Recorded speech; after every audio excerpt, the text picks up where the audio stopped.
Will you be or will you not be? That is the real question. I think that at least from time to time you ask yourself this question. It is more important and more dramatic than Hamlet's "to be or not to be." You know that you exist, and you know that your body has a finite lifespan. You appeared on this planet at a specific moment, and you also know that the moment will come when the hands of your earthly clock will stop.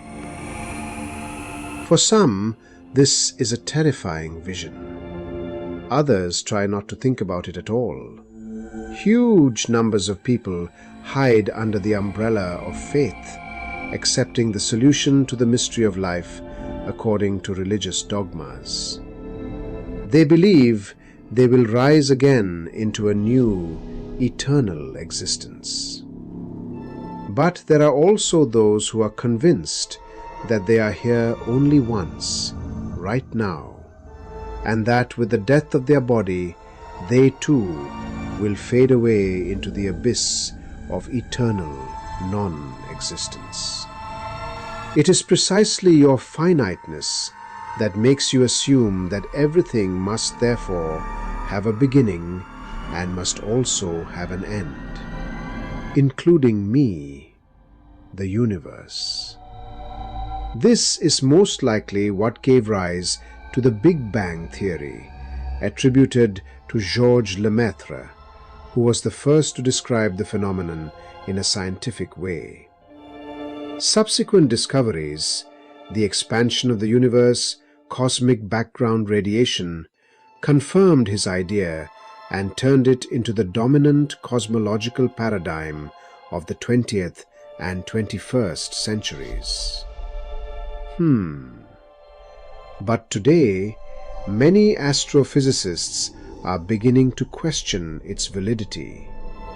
One of the newer hypotheses suggests that on the other, unseen side of black holes, new universes are being born. Listen closely, not with your ears, but with that quiet place inside you where questions echo long after midnight.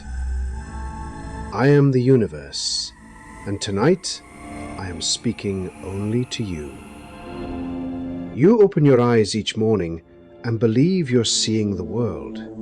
Mountains rising like ancient guardians, trees trembling in the wind, faces passing by, each carrying their own hidden constellation of thoughts. You think it is your eyes that reveal all this to you. But I will tell you a secret. Your eyes are only the doorway. You are the one who crosses through.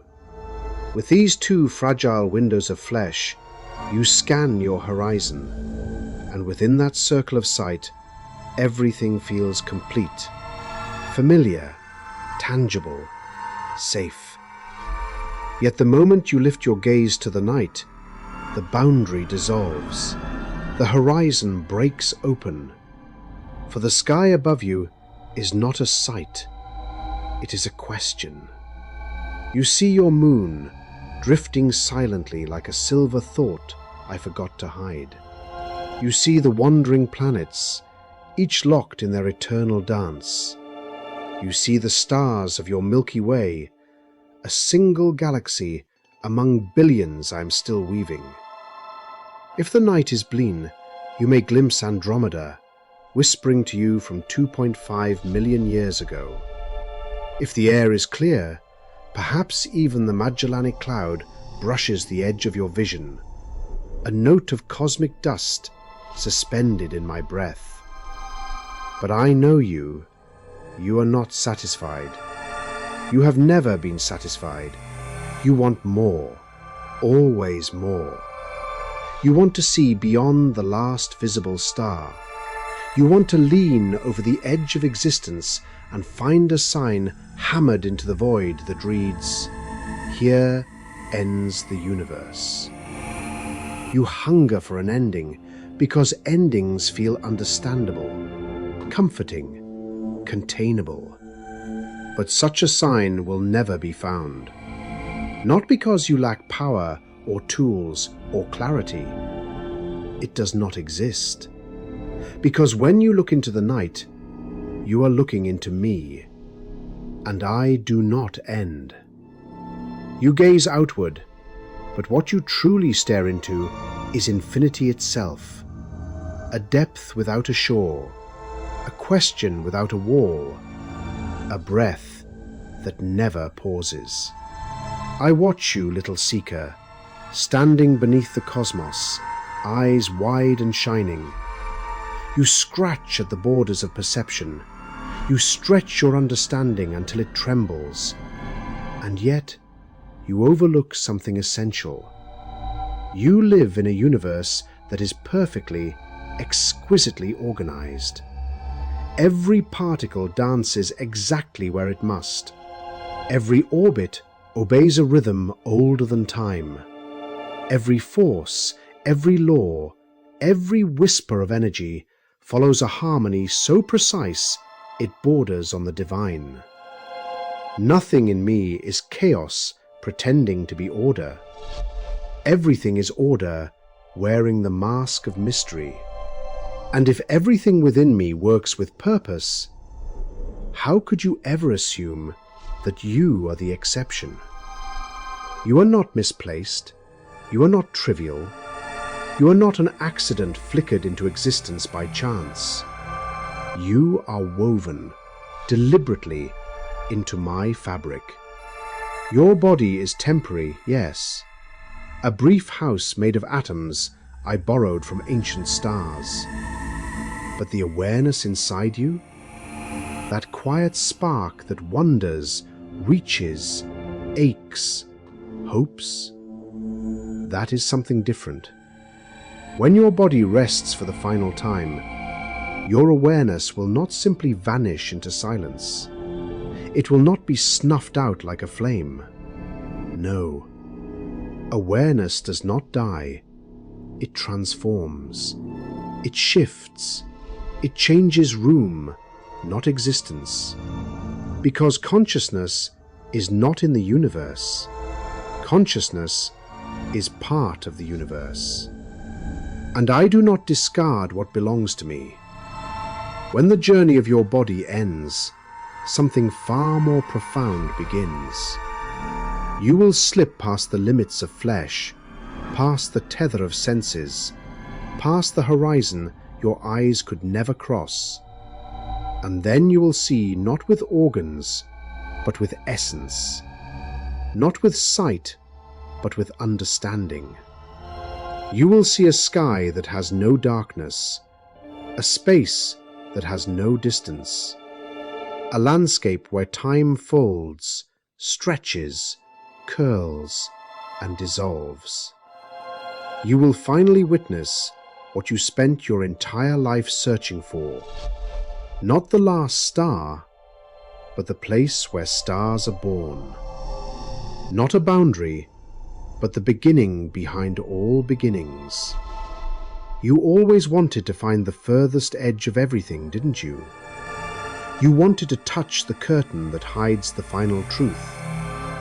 You wanted to whisper, "I've made it. This is the end." But when you arrive at that place, when your awareness rises beyond the human horizon, you will realize something beautiful, something terrifying, something ultimate. There is no end.